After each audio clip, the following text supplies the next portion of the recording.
Well, greetings and salutations, test takers. This is the Series 7 Guru coming to you from my off-grid studio, getting our kicks on historic Route 66 with another explication request.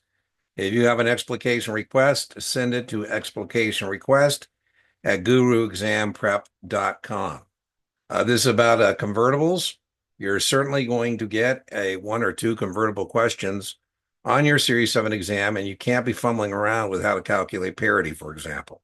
Either parity of the bond, parity means equal, or parity of the stock. Let's see what this situation's all about.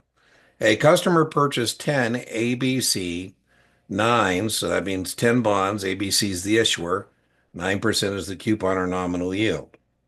2045, that's the maturity date. Debentures at 99. The debentures are callable at 101. So the issuer can get these back and say, here's 1,010, and you either have to convert the stock or accept the call.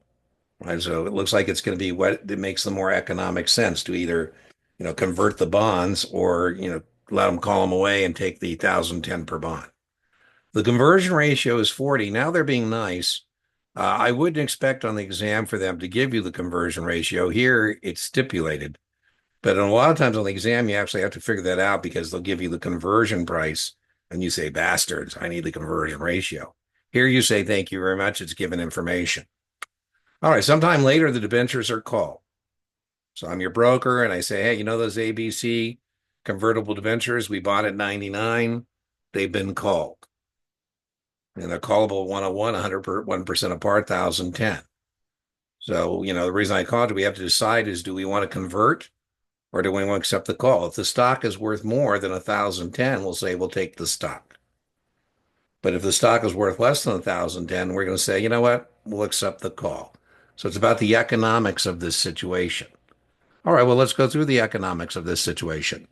If we convert each of the bonds into 40 shares of a $24 stock, we'd be getting $960 worth of stock, and we have 10 bonds. So what we would actually be getting is 960 per bond, and the call is 1,010.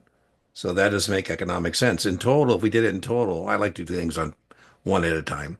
But if we did this in total, that's $9,600 worth of stock.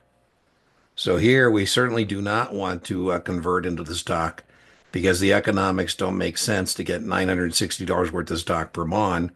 We can turn in the bond and get 1,010. All right, let's look at our next one.